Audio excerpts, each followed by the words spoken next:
Hey everyone, Lil Post Nasal Drip here. Big announcements time. I'm going to be doing press at two of the biggest DIY festivals of the year, SPI Fest 2024, May 17th and 18th in Windsor, Connecticut, and Fochella 7, June 14th and 15th in Bowling Green, Ohio. I am so beyond excited to have been invited to both of these festivals. Thank you to Ska Punker International and Connor Shack for letting me come out. The only thing about these events that are a problem is the fact that they're both out of state and I am currently unemployed. But fear not, citizens, for I have a way that you can help me out. The first is, of course, supporting the Cuddlepunk podcast Patreon at either the $3 or $5 a month tier. Thank you to our current patrons, Andrew Brummel, Julia Broman, Jack, Tara Hallett, Susan, and Gail Mack. Also, if you'd like to make a more sizable donation to my travel expenses, both my Cash App and Venmo are in the description. These festival bookings are the surest sign I've had so far that this show is truly starting to take off, and none of that would have been possible without the support of you, the viewers who watch every single week, like, comment, share the episodes. Everything you do is helping the show to move forward. And now on with this week's episode.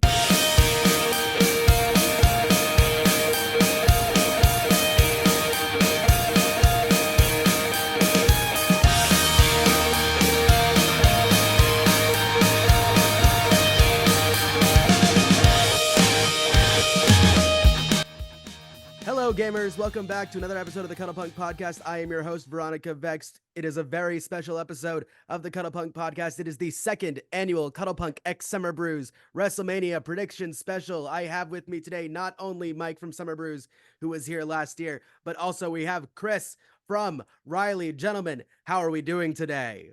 They're pretty good. Yeah. So good. Doing good. Excellent, excellent, excellent. So, just as we did last year, there is going to be a competition where both Kris and Mike are going to be predicting every match on this year's WrestleMania card. Last year it was me versus Mike. We had a bet going in where whoever won got a t-shirt from the other person. I still have yet to make good on that bet. I promise I will as soon as there is actual money in my bank account.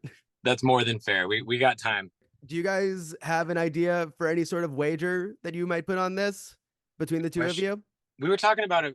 We were at a thrift store on this tour, and I was trying to think of funny prop bets for I would find a really bad shirt and think of a reason a loser would have to wear it to a show or something. Yeah, that was one of the ideas. That'd be a good idea. I dig that idea. Wrestling fan on the mic at a show. I think here's an idea.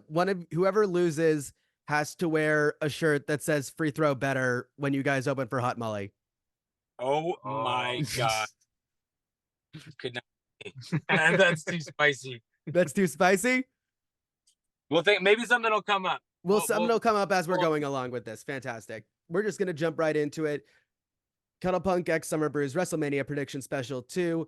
Mike from Summerbruise versus Kris from Riley. We are going to start off with, for the WWE Women's Championship, Io Sky versus Royal Rumble 2024 winner Bayley. Bayley, easy. Yeah, I would say easily Bayley. I feel like Io Sky's had it since she cashed in the Money in the Bank around August, September? I want to say it was SummerSlam last year. Right, okay. Yeah, I feel like it's going to be Bayley just because she just turned face a couple, not too long ago, right? So I feel like she has more momentum right now. And she hasn't had a big WrestleMania moment. Yeah, she never really did. No. They've continued to kind of just screw over Bayley, even with just the promotion for this. You don't see her in the promo for everything in the same way that you are seeing Rock and Cody and everything. And I'm she won the Rumble. She did, yeah. She won from number 3. There's no reason why, or whatever number she came in from. There's no reason why she shouldn't be being pushed as much as any of the other people that are happening right now. Oh, yeah, for sure. So we got both of y'all choosing Bayley to win this match. That's locked in. Up next, LA Knight versus AJ Styles. Okay. We're going back to TNA with this one. It is.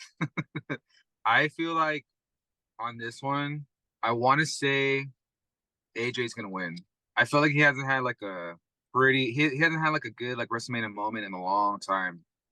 And I feel like he's kind of been not being used properly in a way. So I feel like this is their way of making up for him. And then he's going to, Did he re-sign recently? I think AJ re-signed recently, yeah. Yeah. Did he? Okay, I'm going AJ. AJ, yeah. And Not to metagame too much. I don't know if that I ruins feel the like fun, but I feel like they'll have a rematch like Backlash, and LA Knight will probably win. yeah, one of those. Nothing about wrestling is anything but metagaming. I have a specific prediction for this one. There are Let's hear. rumors that somebody is going to be coming back. Oh, So, because AJ was the opponent for this person's final WrestleMania match, and because LA Knight was the person who was against another person in their final WWE match, I believe that Taker is coming out, and I think we're going to get a tribute to Bray for this match at WrestleMania. Oh, yeah. that'd be sweet. Yeah, that'd be sweet. Also, what's your Bailey EO before we get too deep? We should keep track of yours too, Veronika. That's true. I'm going to go ahead and say I think Bailey is going to win too. There's no reason to keep that go. I think that Damage Control at this point no longer needs like a championship. At this point, they have the women's tag champs with the Kabuki Warriors, with Asuka and Kyrie. I think that it's going to be Bailey as well. I do hope that she gets that Paramore intro that she's been hoping for. Oh shit! Awesome. She's been pushing to get Paramore to play her out, and I think that I'm gonna go ahead and say different. I think this one's gonna be LA Knight. I think he's just got too much. I think the fans will be angrier if LA Knight does not win than they will be if AJ doesn't win. Is AJ a heel? He's like kind of like a tweener, right? They're both. This is a tweener versus tweener match for sure. Right on. All right. Dragon Lee and Rey Mysterio versus Dominic Mysterio and Santos Escobar. I'm gonna go with Dominic and Santos just because Rey got the win last year, so I feel like this is their way of making up for Dominic to have a little more momentum. Same thing for Santos, but it should be a good match though. I think this is the first one I'm gonna disagree on. I think Dragon Lee and Rey Mysterio. I think Dominic is just such a like once in a long time type of heel. Like just the type of reactions he's getting makes me think like he will not see a win at WrestleMania until it really tells some sort of super interesting story or whatever. Like I think he is gonna eat a pin in a very like satisfying and entertaining way. Like they're gonna go like classic like WrestleMania happy ending for this one is my prediction. Oh, okay. All right. I'm gonna side with Kris here. I think it is gonna be Dom and Santos. Yeah. I love Dragon Lee. I think that because Rey won last, I agree because I think Rey won last year. I think it's gonna be Dom this year, and especially because it is a tag match. I think that will give the edge to Dominic, where if he ends up pinning his dad, it's like he needed Santos to help out. Like I think they're gonna do something where like where Dom doesn't necessarily get the pinfall win, but he's going to brag as though he's going to be like the biggest of all of them. I also believe that Judgment Day is going to be littered entirely throughout this entire Mania. Oh, for sure. I think there's at least. Like, I could name at least 3 matches off the top of my head where Judgment Day is going to get involved somehow. Yeah. Which will be fun. I like when WrestleManias have, like, threads. It doesn't just feel like 7 or 8, like, disparate little segments. Exactly. Yeah. Which I think has been the problem with the last couple of Manias. 6-women tag match. Naomi, Bianca Belair, and Jade Cargill versus Damage Control, the Kabuki Warriors, Asuka and Kairi Sane, and Dakota Kai. This one I'm gonna have to go with Naomi, Bianca, and Jade, just because it's Jade's debut. Yeah. Right. Like besides sure. Yeah. I think Jade pins Dakota or Asuka. Like I think they do something really big and have Jade pin Asuka, but it's like a tag match, so it's still not that big, but it's still pretty big to like see Asuka get pinned. Yeah. Or they just Jade pin like the wimpiest weenie on the other team. But I think Jade obviously gets the 3 count and her team obviously wins. 100%. I'd like to point out that we have TNA, AEW, and WWE all forming together on this one side right here. Yeah. Something straight out of fucking 2K14. This is brilliant. I'm loving, however, like obviously those two are now like signed to WWE, but I'm loving how like I love that WWE is like starting to team up with TNA more and more. I jumped out of my seat when Jordan showed up at the Rumble this year. Yeah. Oh yeah, cool. I came out of nowhere. She's great. Big muscle lady. Give me more of that, please. Oh, yeah. Next up, for the Intercontinental Championship, Gunther versus Sami Zayn. Now, we can all agree it should be Chad Gable up there, and the fact that it isn't is a crime. But We have Sammy. Everybody loves Sami Zayn, but he's going up against the greatest IC champion of all time. I'm gonna go with Gunther, but I also have like I have a prediction on how the crowd's gonna. I feel like the crowd's gonna boo. They really want Chad Gable in there, and I feel like Sammy's gonna get. I know people love Sammy, but I feel like ever since Sammy lost, like he won the tag team belts, but never got to win that title from Roman. That momentum just kind of like went down for him. So I'm going with Gunther, but I feel like I don't know. I feel like there's gonna be backlash at the with the crowd. I was just thinking about that too and wondering if it's going to result in like people if he's going to take Chad Gable's spot, like he better at least win so we get to see like one of our guys win, or if it's like now he should probably lose because people are going to like, you don't want his like big finally getting a big title win a WrestleMania moment to be like marred by people being pissed about it. Yeah. My prediction for this one is going to be, I think it's going to be Gunther, because I want Gunther to keep going, and I want Chad to finally be the one to take over for him. Mm-hmm. Either at like a Backlash or a SummerSlam. Yeah. I was just thinking like, how do they take the title off of Gunther at this point when they've like, he's got this like straight up historic reign or whatever. And I think one really satisfying way to do that would be to tell the like crazy, like at any, like if Sammy just won this match at WrestleMania, it would be really like jarring and weird that Gunther just like lost. He had a match and he just fucking lost. But if they told this like really long story of Chad Gable like trying to finally be the one and then having him win, I think that would be a much better story than Sammy just like taking his spot and beating Gunther. We're also recording this on Tuesday, and there is still a SmackDown before WrestleMania. I think that we still don't know if Chad's going to be involved somehow, one way or the other. But for the information we have right now, I think I am going to stick with Gunther. Also, my prediction for next year's WrestleMania is going to be Gunther versus Ilya Dragunov 2. Oh, shit. Oh, man, that NXT match is great. That one from a couple years back. The TakeOver one? With TakeOver 36, yeah. Also, can we talk about, real quick, that Wonder Years song for Stand and Deliver this year? Oh, did that happen? I don't even think I caught that. That's sick. Dude, Year of the Vultures came out like a month ago. Triple H gave Wonder Years the poppy treatment because they're from Philly. It's fucking sick. It's a great, like, fucking Soupy's screaming on that song. It's fucking lit as hell. Let's go. Oh, yeah. Hell yeah. Like 1 degree of separation from Triple H now. That's pretty cool. This is a good one. This is gonna be a fucking... Oh my God. Let's go. Jay versus Jimmy Uso. The brother versus brother. I think it has to be Jay, right? It has to be Jay, because Jimmy screwed him out at SummerSlam, and he screwed him out at in the tournament, right, for the Intercontinental title. Yeah.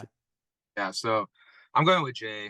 I just feel like Solo is gonna get involved. Tama Tonga might be. Because that's the thing. That's the thing, is that at some point at one of the matches that there is an NYE at, the Bloodline is going to get involved somehow. Yeah. And this is one where like, if they're so into telling the story of the Bloodline helping each other out and blah blah blah, and there's nothing like, they wouldn't have to book around a Jey Uso. Like if Jey Uso just gets screwed over here, there's no like real are there stakes to this match that I'm unaware of? Not that I'm aware of. I don't believe that I don't believe there are any current stakes attached to this, but I do think that depending on who wins, that's going to determine who is going to show up for the main event of night 2. Like who is going to be like lurking in the corners, basically. Yeah. Depending on how that other tag match that we'll get to eventually comes out in night 1. Who do you guys have? I'm going with Jay. I'll do Jimmy just so we have more different answers for the scoreboard. This is the problem that we faced last year, is that we're all marks and we all like have too much like insider information as to, we're all reading what they're giving us too much. So our answers are going to align too well. Yeah. I can't fucking believe this has happened. Kevin Owens, were all 3 people originally in this match? I think the idea was that it was going to be just Logan versus Randy, and then Kevin did get involved somehow that I cannot remember. But this is the match. Logan Paul versus Kevin Owens versus Randy Orton in a triple threat for the United States Championship. The last year when we had a triple threat for a lesser title, it was the match of the entire weekend. Yeah, Drew, Gunther, and Sheamus, right? Yeah. For this one, I'm gonna go. I think Logan Paul's gonna retain. I feel like that's, I don't know. I'm not the biggest Logan Paul fan. I wouldn't mind Kevin Owens winning, but you know what? I'm gonna go with Kevin Owens just because I want him to win it. I do feel like one thing, like a last minute triple threat change might be signposting is like we want Logan Paul to win, but we don't want Logan Paul to beat Randy Orton in a singles match type beat. So we also know there's no reason for Randy to win the U.S. title at this point in his career. Yeah. He won it like years ago one time. That's just to add it to his, you know. I think Randy got added to this, or like I think the match is going to be structured in such a way that Randy Orton or Kevin Owens is the reason the other one gets pinned by Logan Paul. Absolutely. Yeah. I've been working on a video essay for a while about Logan's WWE career thus far and how frustrating it is that I have to tell people how good he is at professional wrestling. So good. He's so so unfortunate how good he is. That's the thing that sucks. Like I admit he's very athletic. He puts on performance, but I don't know. I'm just not My other prediction for this match is the botch of the weekend is going to be Logan Paul and going for like a really ambitious like RKO out of nowhere setup, and it's like not going to go quite right. I'm calling that for this match. My prediction for this match is that Mr. Beast is going to get RKO'd. Oh my God, that's fucking good. KSI got put through a table last year. Mr. Beast is getting RKO'd this year. This is my prediction. Seth freaking Rollins versus Drew McIntyre for the World Heavyweight Championship. How long till CM Punk comes back? It's going to be a little bit, but I believe it's been announced that he's going to be like special guest ref or something like that. I feel like if Punk is wrestling by SummerSlam, Drew wins. I think I'm going to go with Drew on this one. I feel like he won his first title, the world title in 2020 with no crowd. And then at 37, he wrestles Lashley and loses in it was like a low capacity crowd, you know, with COVID. I feel like this is their way of making it up for him. And I feel like Rollins and CM Punk, they can still have their match, like a grudge match without the title. They don't even need the title. Yeah. You know?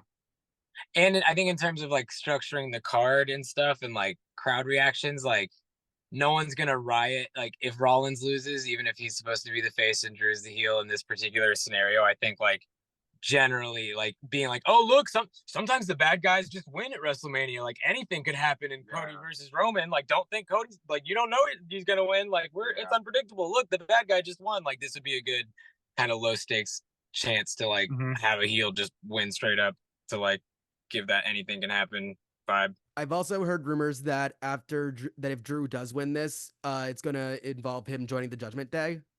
Oh, damn. Because they've been teasing that for a little bit now with him like talking to Rhea and Damian and a couple other people. That's news. I haven't heard about that. Yeah. I'm going to also go with Drew. Bobby Lashley and the Street Profits versus Karrion Kross and the Authors of Pain. Okay. This is a street fight, right?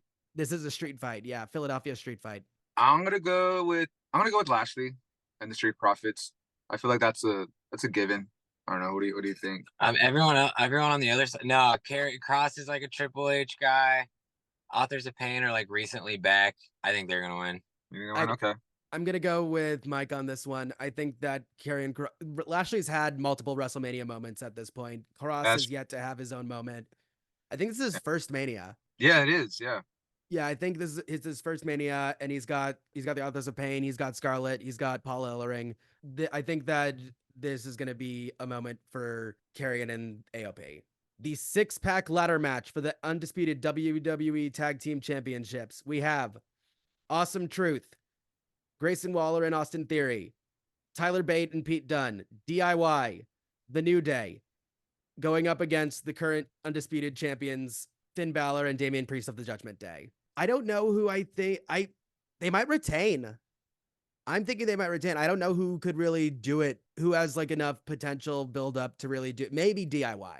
See, I'm gonna go with DIY just because I know like they're like the staple of the old NXT and their Triple H is like his boys there. So I feel like I'm gonna go with DIY just because they kind of been used kind of like not that great recently, you know, compared like to their NXT runs. And it's like their way for making it up to have that big moment with winning the titles. Like Zack Ryder winning that one Intercontinental ladder match. Yeah, like same sort of 32, yeah. I think if Judgment Day doesn't retain, I think that's a really good guess for the other thing that could happen. But I also think I don't know. Switching the tag team titles at WrestleMania is like so easy. I feel like the tag team titles change hands really often at WrestleMania. It's another one of those like low stakes, giving a show like an anything can happen feel. Like I'm gonna go DIY as well then. Okay. I think I'm also going to go DIY specifically because of all of the moments that DIY when they were in NXT. So many moments of theirs that they had were in Philadelphia. Yeah. Oh, I'm pretty sure when Tommaso turned heel on Johnny, it was at Takeover for Philly. that was the other thing I was gonna add too. Is like if these two are working together, it's only a matter of time before they run the rivalry back. So like, True. this could be the setup. Yeah. Yeah. I think I'm cool with anybody winning except for Grayson and Austin. And I love Yeah. Grayson Waller. I think it's just Austin Theory that's like really dragging everybody down there. Yeah. Like he's good, but there's nothing interesting about him. He's kind of I think I always thought he's kind of boring. Grayson Waller just came. It sucks for Austin Theory that they have to exist in the same, like when better Austin Theory is like straight up your tag team partner. Like he's right Exactly. there. Like Awesome Truth doesn't have a chance, but we know they're going to do something funny, and that's the most important thing. absolutely. Yeah. Absolutely.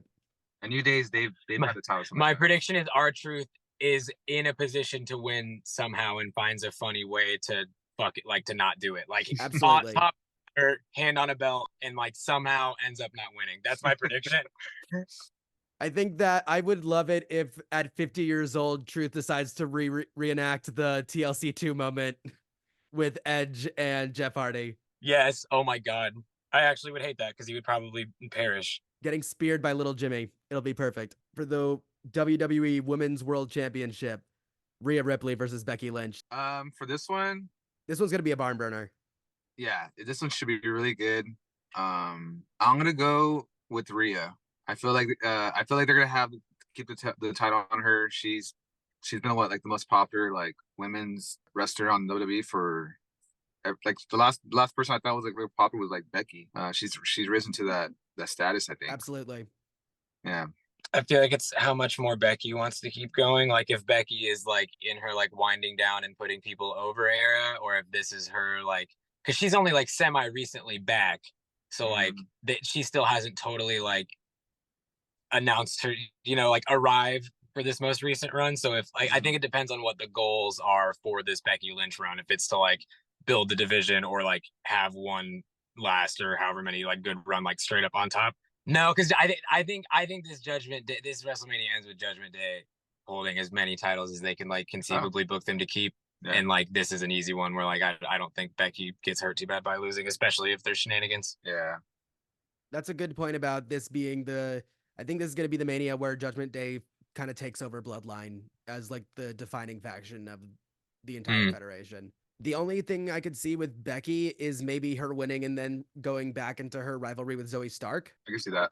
Having that happen. But other than that, like, I mean, I'm never going to be rooting against Rhea Ripley. I want Rhea to win everything. I want her to win I want her to go for Gunther's belt. I want her to go against Cody when he wins, hopefully. That'd be amazing. Make her China. Just make wrestling intergender. Just fuck all of the like it's not just fuck all of the like gendered side of things. Just make it all intergender and everything will be fine. It's like TNA. Exactly. Now we are getting into our two main events. Main event of night 1 of WrestleMania. WWE World Heavyweight Champion Seth Rollins and the American Nightmare Cody Rhodes versus undisputed WWE Universal Champion Roman Reigns and The Rock. I'm going okay.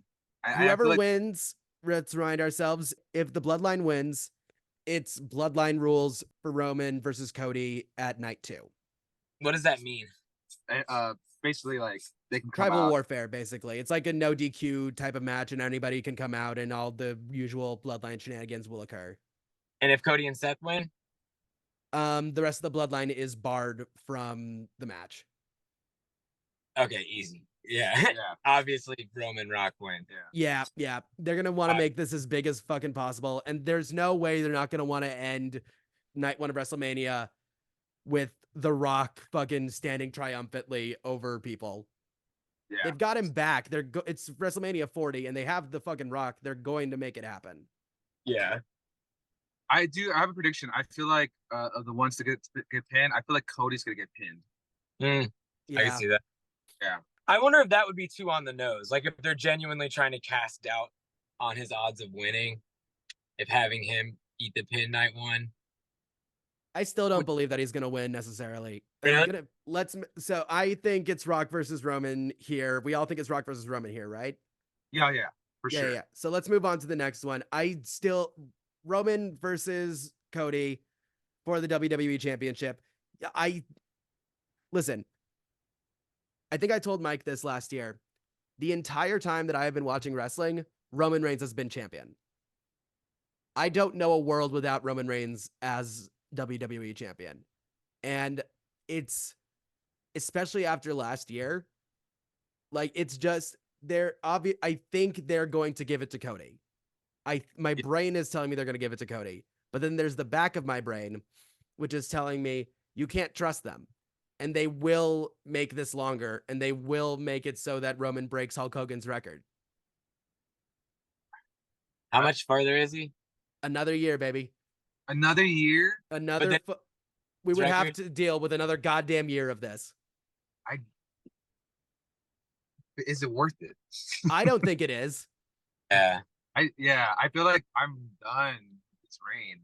It's been going on. This is the 4th year, right? This is the 4th year. He got his title back at, I want to say, Payback 2020, and he has been a world champion since then. I want Cody to win, but also since Vince is not there anymore, I feel like Triple H being under control with WWE or creative, I feel like he's gonna give it to Cody. Like it has to happen. It has to happen eventually. It has to be Cody. There's no one else who can do it anymore.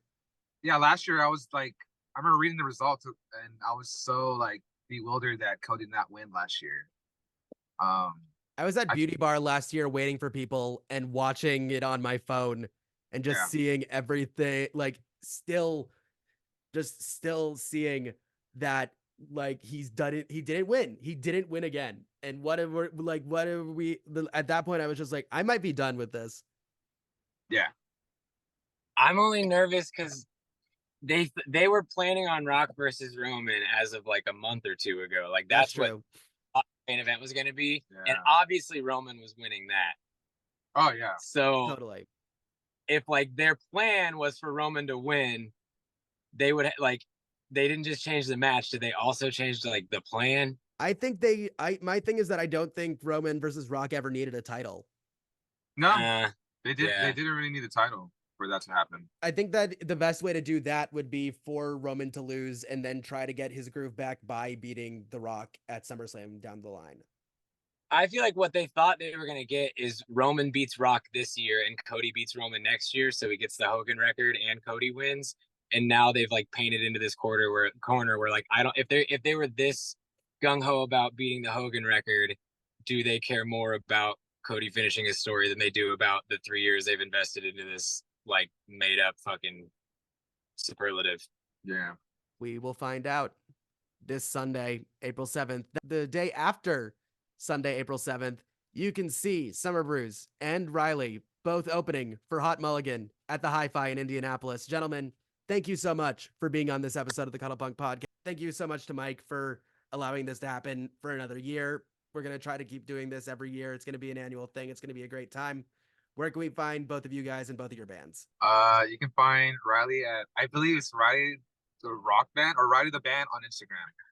Yeah, we're Summerbruise 69 on everything. You can find links to both of those in the description below. You can also find links to all of my stuff down in the description below, both video and audio versions of the Cuddlepunk podcast, as well as everywhere that you can find me, Veronika Vex, the Mastermind. If you like what you see and you want to help support the show, please leave a like. Please comment down below what you think is going to happen at this year's Wrestlemania for all of the matches. Please subscribe and please follow the podcast on any audio platforms.